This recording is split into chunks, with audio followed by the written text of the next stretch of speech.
Tänu olgu issandale Jeesusele ja isa, me täname ja kiidame tõesti. Ja nüüd mulle inimesed ei teagi, et kes see, kui nad YouTube'is vaatavad, et kes see räägib, et nad ütlesid, et on kuidagi Marguse naise nägu, aga Susanna on nimi, et nad teavad rohkem Pillet, et siis, kes nüüd seal vaatavad, siis see Susanna on minu naine ja tal on muidugi Pillega olemas, aga see on teine nimi. Esimene on siis Susanna. Nii et minu armas naine, siis mis sulle issand ütles.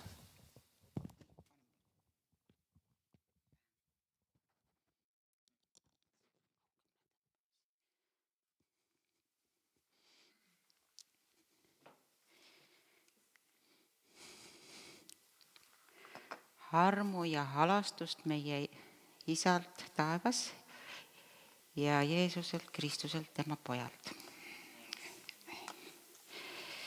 Tänane kirjatükk, mis selle sõna kohale tõi, nii-öelda, loeme me Miika 6. peatükist. Mida Jumal nõuab? Millega võiksin tulla issanda ette, kummardama kõrge Jumala ette? Kas pean tulema ta ette põletusohvritega, aastaste mullikatega? On issanda meele järgi 1000 jäärad, 10 000 õlijõed? Kas pean andma oma esmasündinu üleastumise eest, ihuvilja oma hinge patu eest? Tema on andnud sulle teada, inimene, mis on hea ja mida nõuab issand sinult muud, kui et sa teeksid, mis on õige, armastaksid headust ja käiksid alandlikult koos oma Jumalaga. See on Jumala sõna. Nii, paneme siis nii. Ja siis tänase kirja juurde. Et Piiblis on mitu inimest, keda kirjeldatakse kui Jumalaga käivaid. Alates Eenokist 1. Moosese 5. peatükist loeme, et Eenok kõndis koos Jumalaga ja siis ei olnud teda enam, sest Jumal võttis tema ära. Noad kirjeldatakse ka kui õiget meest, oma aja rahva seas laitmatut, kes käis ustavalt koos Jumalaga. See on kirjas 1. Moosese 6.9. Mida me just lugesime, siis Miika 6.8 annab meile pilguheite Jumala soovist meie suhtes. Ta on sulle, inimene, teada andnud, mis on hea. Et sa teeksid õigust, armastaksid halastust ja käiksid alandlikult koos oma Jumalaga. Jumalaga käimine ei ole tegevus, mis on reserveeritud vähestele väljavalitutele. Jumal soovib, et kõik tema lapsed käiksid koos temaga. Lugesin hiljuti Jaakobi lugu, mille sõnum mind kõnetas. See oli veidi teisest vaatenurgast, mida me tavaliselt oleme selle kohta kuulanud. Aga päriselt, see sõnam oli mulle arusaadavas keeles. Enamik inimesi loeb lugu Jaakobist, kes maadleb Jumalaga ja arvab, et see räägib visadusest, valjemini palvetamisest, pikemalt vastupidamisest, õnnistuse taevast välja maadlemisest. See ei ole nii. See, mis nende vahel toimus, ei olnud maadlusmatš, kus Jaakob tõestas oma usku. See oli vastasseis, kus Jumal paljastas tema nõrkuse. Ja just see muudab kõike. Oleme Jaakobi loo muutnud motivatsiooniks. Hoidke kinni, kuni Jumal annab teile, mida soovite. Aga see tõlgendus on kurnav, sest mõned meist on kogu elu võidelnud kontrolli pärast, võidelnud heakskiidu pärast, võidelnud ellujäämise nimel. See inimene ei vaja järjekordset lahingut, ta peab alistuma. Jaakob oli jooksja juba ammu seda, kui temast nii-öelda maadleja sai. Ta jooksis Eesavi eest, ta jooksis tagajärgede eest, ta jooksis vastasseisu eest ja ta jooksis ka iseenda eest. Iga probleem lahendati jalgalaskmise, manipuleerimise või põgenemisega. Seega, kui Jumal temaga jõe ääres kohtus, ei olnud see tema jõu proovile panekuks. See vastasseis pidi lõpetama tema iseseisvuse. Piibel ütleb, et Jumal puudutas tema puusa, aga osade tõlgete sees on see sõna eksitav. Tegelikult ta nihestas selle välja. Ta tegi Jaakobi vigaseks. Mehe jaoks, kelle kogu elu sõltus jooksmisest, oli see laastav ja alandav.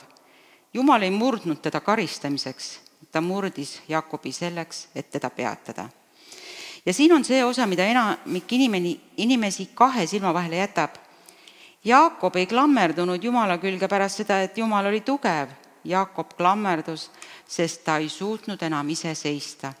Tal polnud enam strateegiat, ei pääseteed, ei jõudu, millele toetuda. Ta hoidis Jumalast kinni, sest Jumal oli ainus asi, mis teda veel püsti hoidis. See on Jaakobi loo tähendus. Me ei ole võitlejad, keda Jumal püüab alistada. Me oleme jooksjad, keda Jumal püüab aeglustada. Religioon õpetab sind kõvemini pingutama, valjemini ja pikemalt palvetama, rohkem pingutama, rohkem ja rohkem. Aga evangeelium ütleb hoopis midagi muud. Evangeelium ütleb, et Jumal armastab sind liiga palju, et lasta sul edasi joosta.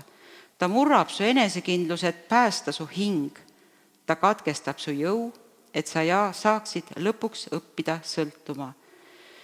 See, et Jaakob lonkavana lahkus, polnud needus. See oli tõend, et ta oli Jumalaga kohtunud ja ellu jäänud. See tähendas, et ta ei kõnni enam kunagi üksi. Võib-olla just seal me praegu olemegi väsinud, kurnatud, suutmata teeselda enam, et me oleme tugevad.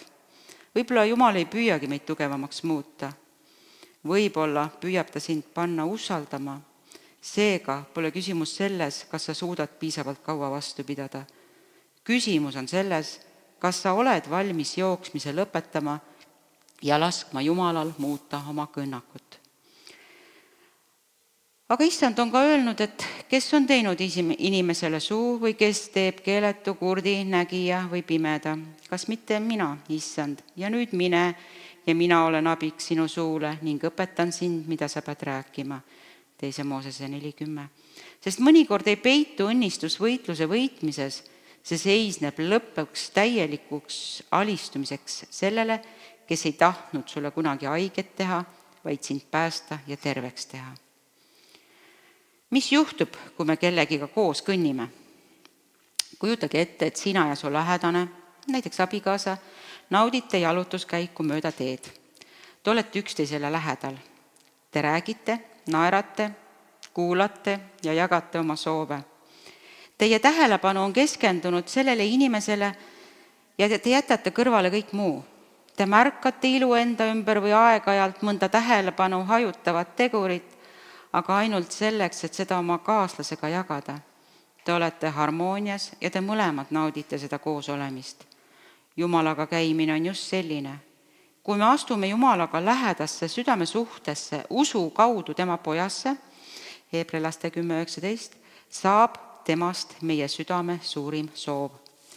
Tema tundmine, tema hääle kuulmine, oma südame jagamine temaga ja temale meeldimise püüdlus peab saama meie kõike hõlmavamaks eesmärgiks. Temast peab saama meie jaoks kõik. Temaga kohtumine ei ole tegevus, mis on reserveeritud pühapäevaks. Me elame selleks, et olla temaga osaduses, et temaga koos käia. Aga nii nagu lähedasega jalutamine nõuab paljudele muudele asjadele ei ütlemist, nii nõuab ka Jumalaga käimine kõigest lahti laskmist, mis võiks tähelepanu kõrvale juhtida. Kui te olete kallimaga jalutuskäigul, aga võtsite kaasa oma telefoni ja mängiksite ja helistaksite kogu aeg, ei oleks see jalutuskäik teile kummalegi rahuldust pakkuv. Paljud inimesed püüavad Jumalaga käia, kuid nad toovad kaasa oma harjumused, patud, maised meelelahutused või ebatervislikud suhted. Nad teavad, et need asjad ei ole Jumala valik nende jaoks, kuid nad teesklevad, et kõik on korras. See suhe ei ole kummalegi rahuldust pakkuv. Veelgi hullem variant on, kui me elame pettekujutluses ehk nõiduses, et meie suhtega on kõik korras, aga samas ollakse üksteisest kaugemal kui maa päikesest. Oma elu jooksul olen näinud ja kuulnud palju selliseid suhteid, kus väliselt on kõik nii ilus ja Facebook on täis ilusaid pilte, aga üksteisest täielik ükskõiksus ja hoolimatus, kibedus. Lapsed hulguvad, täiskasvanud on rusutud, tülgastus ja kontroll juhivad suhet. Kui inimeste vahel saab selline suhe lõppeda õnnelikumal juhul lahutusega, siis Jumalaga sellises suhtes olemine lõpeb inimesele fataalselt. Ehk one way ticket to hell, ehk ühe otsa pilet põrgusse. Ei saa teeselda õnnelikku suhet Jumalaga, kui meil tegelikult seda pole. Sest kuigi Jumal armastab meid tema enda sõna kohaselt, aga selle sama sõna järgi me peame Jumalale samaväärselt vastama. Jumalaga käimine tähendab, et sina ja Jumal olete elu osas ühel meelel. Kas kaks saavad koos käia, kui nad pole ühel meelel, küsib Aamos oma raamatus 3. peatükis. Jumalaga käimine tähendab, et oled oma tahte tema tahtega kooskõlastanud ja püüad iga päev pidada end Kristusega risti lööduks. Sellest kirjutab Paulus galaatlastele. Sa ei pea olema täiuslik, nagu keegi meist poleb, seda öeldakse roomlastele 3. Kuid sinu südame soov on olla Jumalale meelepärane ja sa oled valmis laskma tema vaimul oma poja näo järgi vormida. Ka see on roomlaste kirjas 8. peatükis. Kui Piibel räägib käimisest, viitab see sageli elustiilile. Me võime käia ka maailma teedel, seda öeldakse teise kuningate raamatus, Eefeslaste raamatus. Uues testamendis nimetatakse Jumalaga käimist sageli vaimus käimisest. See on ka kirjas Galaatlaste 5. peatükis. Jumalaga käimine tähendab, et me valime teda igal võimalikul viisil ülistada, olenemata isiklikust hinnast. Ja sellel on oma hind. Jumalaga käimine tähendab ka seda, et me ei saa käia koos kurjade inimeste kaaslastega täna. See on kirjas psalmis 1. Me peame valima kitsa tee hukatuse laia tee asemel. Seda tuletab meile meelde Matteuse 7. peatükis. Me ei ela oma patuse lihameele järele, ütleb roomlaste 13. Me püüame oma elust kõrvaldada kõik, mis ei rikasta meie käimist temaga. Seda kirjutatakse Heebrealaste 12. Me rakendame ka 1. Korintlaste 10. peatüki sõna-sõnalt. Kas te siis sööte või joote või midagi teete, tehke seda kõike Jumala auks. Jumala teed peavad peegelduma meie mõtetes, tegudes, motivatsioonis ja eluvalikutes, kui me kõnnime temaga ühel teel. Pole raske tuvastada inimesi, kes käivad Jumalaga. Nende elu on teravas kontrastis ümbritseva maailmaga, nagu tähed öises taevas, ütleb Filiplaste kiri. Kui me käime koos Jumalaga, juhatab ta meid mööda kitsast teed, mis on raske ja nõuab isiklikku ohverdust.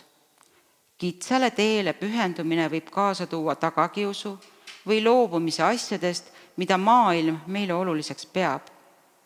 Kui juudi nõukogu lasi apostleid peksta, rõõmustasid nad, sest neid peeti vääriliseks Kristuse pärast kannatama.